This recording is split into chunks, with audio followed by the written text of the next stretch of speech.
বলুন মিস, নয়তো বিপদ আমাদের সন্নিকটে। এই এরিয়াটা ভালো না। মায়া ভয়ে হাঁসফাঁস করতে লাগলো।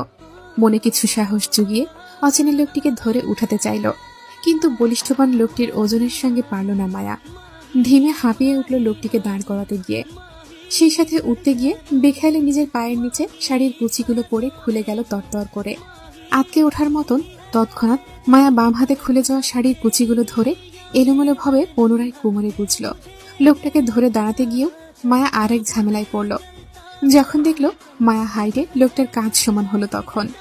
তারপর আবার লোকটির ওজনও মায়ার সাধ্যের বাইরে ছিল। এত বড় মানুষকে কিভাবে মায়া কাঁধে ভর দিয়ে সামনে এগোবে? যদি সে লোকটিকে পুরোপুরি নাগালি না পেল? অসহায় মায়ার এবার বেশ কান্না পেল। মায়া আরেকটু লম্বা হলে কি এমন হতো?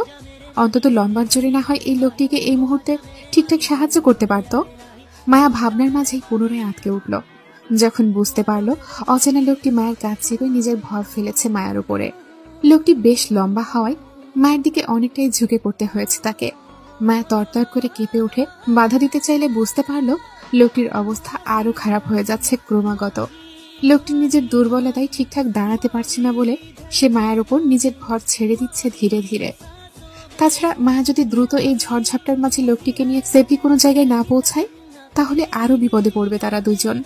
অচেনা লোকটি যে কোনো সময় জ্ঞান হারাতে পারে বলে মনে করছে মায়া। অসহায় মায়া নিজের কাঁধের উপর লোকটির হাত চেপে ধরে সামনে এগোলো। লোকটার হাইট আর ওয়েট সামলাতে গিয়ে মায়া বারবার খেয়ে হারিয়ে হোঁচট খেয়ে পড়তে গিয়ে নিজের ব্যালেন্স সামলিয়ে সামনে এগোলো। বেশ অনেকটা পথ এলোমেলো হাঁটার পর দেখা মিলল এক অর্ধবয়স্ক লোকের সাথে।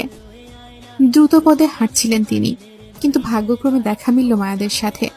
মায়া বেশ আকুতি মিনতি করে সাহায্য চাইল নিজের আর অচেনা লোকটির জন্য। বয়স্ক লোকটি প্রথমে অচেনা যুবক যুবতীকে সাহায্য করতে মন বাঁধলেও মুখে কিছু বলল না মানবতার খাতিরে, বরং নিশ্চুপে এগিয়ে আসলো মায়াদের সাহায্য করতে।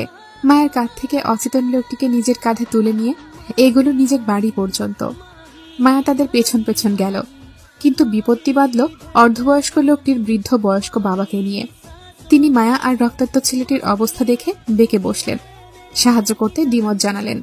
ওনার ধারণা মায়া আর অচেনা লোকটি প্রেমিক যুগল এবং তারা পরিবারের চাপে পালিয়ে এসে হোটেল রুমে আশ্রয় নিয়ে আকাম করতে গিয়ে দুজন পুলিশের কাছে ধরা খেয়েছে এই ঝড়ঝাপটার রাতে।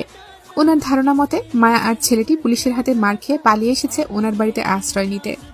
অবশ্য বৃদ্ধ লোকটির এমন সব বিশ্লেষণের পেছনে যথেষ্ট কারণও আছে, আর সেটা হলো মায়ের পরিহিত এলোমেলো শাড়ি আর অচেতন যুবকটির ইন করা শার্ট প্যান্টের ভেতর থেকে বেরিয়ে আসা।